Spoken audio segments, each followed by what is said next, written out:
Office of Tribal Government Relations. This is an office that has proven to be important. I would like to know if you think that Government Relations Office will continue. And then the VA Advisory Committee on Tribal and Indian Affairs. This is another VA advisory body. This is under review. Know that the committee really does play a vital role in ensuring that Native voices are represented when VA policies are developed. We think that it's good. It helps to advance culturally competent care, strengthens tribal consultation, and helps the VA fulfill its commitments. So I don't know if you can give me an update on the current status of this committee and whether its work will continue uninterrupted, and then if you can share with me whether or not you think the Office of Tribal Government Relations will continue. Welcome back, Patriots, to Right View Nation, the front line of truth, liberty, and unapologetic patriotism. Today, we're sounding the alarm on a topic that should hit every red-blooded American right in the heart: how Washington is failing our rural veterans, and how states like Alaska are fighting back. Let's get one thing straight. Our veterans are not second-class citizens. These men and women have risked everything: their lives, their families, their peace, for this country. And yet, when they return home, especially to remote areas like Alaska, they're met with red tape, neglect, and silence from the so-called leaders in D.C. Now, I just watched a Senate discussion that laid it all out. Alaska has more veterans per capita than any other state in the nation, and they're living in some of the most isolated, toughest terrain you can imagine. We're not talking about grabbing an Uber to the local VA clinic. We're talking flights over frozen mountains and villages that don't even have roads. So, what's the federal government's solution?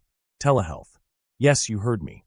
They think veterans with no broadband, in no man's land Alaska, are going to rely on Zoom calls for healthcare. Are you kidding me? These people fought for America, and we give them a buffering screen in return. Let me ask you, when was the last time Congress fast-tracked anything for veterans outside of election season? They spend billions flying illegals around the country, housing them in hotels, feeding them, giving them health care. But they can't get a mobile clinic up to a war hero living in rural Alaska? Something is very, very wrong. Now, thank God we still have a few people with some backbone. One of the officials speaking had a rare moment of clarity, saying we need to think outside the box. Mobile clinics. On barges. Teams going out into the wild with real medicine.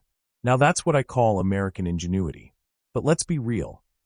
To follow on Senator Collins' comments about our rural veterans, you kind of pointed out that Alaska's in that same bucket. I'm just going to say we're bigger, we're badder, we're just more complicated, as you know. And we're very proud to host more veterans per capita in Alaska than anywhere else out there. And so how we do outreach to our rural veterans has long been a challenge. You and I have had an opportunity to talk about that. But it's everything from traveling the long distances. We're not going to be able to put that veteran in a car. More likely than not, it's going to be travel that requires flying. It may be trying to access them through telehealth, but when you have limited broadband, that's a problem. Then we have shortages of local healthcare providers. It's complicated in many ways, but all of our veterans deserve this care, and I think we recognize that.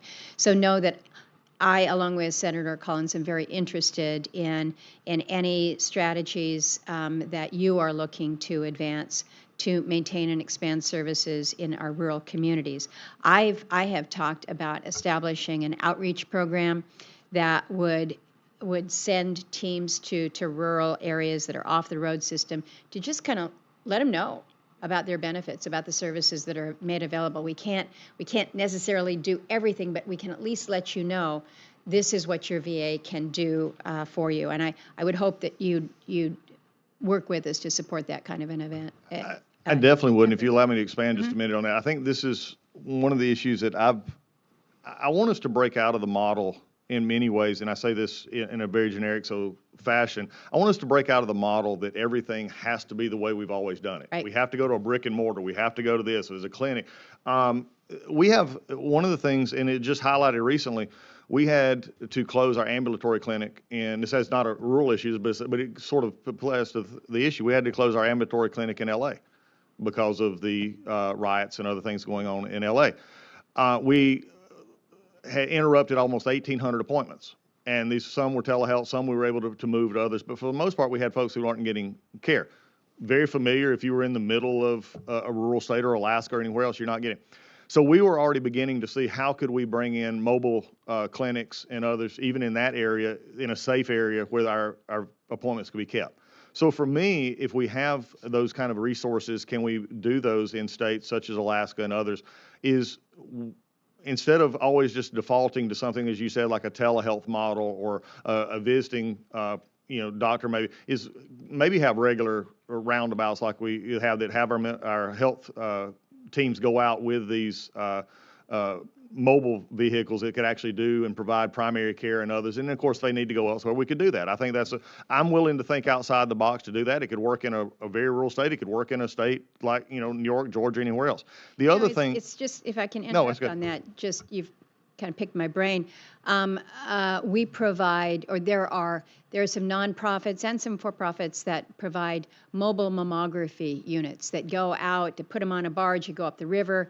It has provided access to women in rural parts of the state that would never be able to get this kind of screening. You can do that kind of teaming, but you do have to be willing to think outside the box a little bit. And I appreciate that you're looking into that. Let me ask you here about the tribal health side.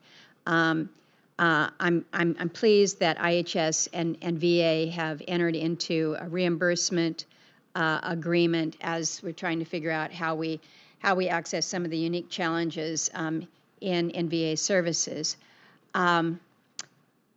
Office of Tribal Government Relations. This is an office that has proven to be important. I would like to know if you think that government relations office will continue. And then the VA Advisory Committee on Tribal and Indian Affairs. This is another VA advisory body. This is under review. Know that the committee really does play a vital role in ensuring that Native voices are represented when VA policies are developed. We think that it's good. It helps to advance culturally competent care, strengthens tribal consultation, and helps the VA fulfill its commitments. So I don't know if you can give me an update on the current status of this committee and whether its work will continue uninterrupted, and then if you can share with me whether or not you think the Office of Tribal Government Relations will continue. Yes, that's an yes to both. They're both going to be continuing. And also, we're continuing to outreach as well and we're, as I said earlier, we're making sure our intergovernmental offices and working with different organizations is strengthening. We brought in our caseload to make sure that we're reaching out to states, tribes, and others that is being a part of what we do. So they're both increasing, and also I'm looking forward to being, I think, if my schedule is, if they told me correctly, I'll be up there in October, I think, around some of these issues that will be going on with the tribes. Great. I think hopefully you're coinciding, or you're scheduling that trip to coincide with the Alaska Federation of Native Conference. I believe it is, yes. That's great. Mr. Chairman, I've got a couple of questions that I'm going to submit for the record. One is on the roof of the Palmer Pioneer Home. I can't let a hearing go by without mentioning that, as well as the electronic health record rollout. As you know, the Alaska VA system is going to get the rollout of this technology in 2026. There's a lot of people anxious about that because previous rollouts have not exactly been fun.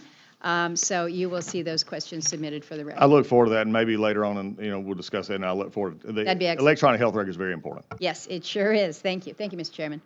Thank you, Senator Baldwin. Thank you, Mr. Chairman. Why wasn't this done years ago?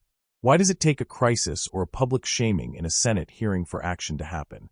And here's something that struck a nerve. They mentioned tribal veterans, folks in Native communities who served with pride and honor. There's finally some movement to coordinate between the Indian Health Service and the VA, but it's a slow-moving bureaucratic nightmare. Let me make this crystal clear. If you serve this country, whether you live in a penthouse in Manhattan or a cabin in the Yukon, you deserve immediate world-class care. Period. I'm tired of hearing excuses. I'm tired of seeing veterans die waiting in line. I'm tired of a government that treats warfighters like a burden instead of a blessing. They rolled out an electronic health record system that flopped worse than Kamala Harris on a foreign policy trip. And now they want to try it again in Alaska in 2026? No. We need to fix the system before we start exporting the broken version to the most vulnerable veterans in the nation. So here's my message to the Department of Veterans Affairs, the Senate, and the entire DC swamp. Step up or step aside. Because if you can't take care of our veterans, especially the ones in rural America, then you're unfit to lead. And to my fellow patriots watching, it's time we start demanding answers. Call your representatives. Share this video. And let them know America's warriors are not forgotten. Not on our watch.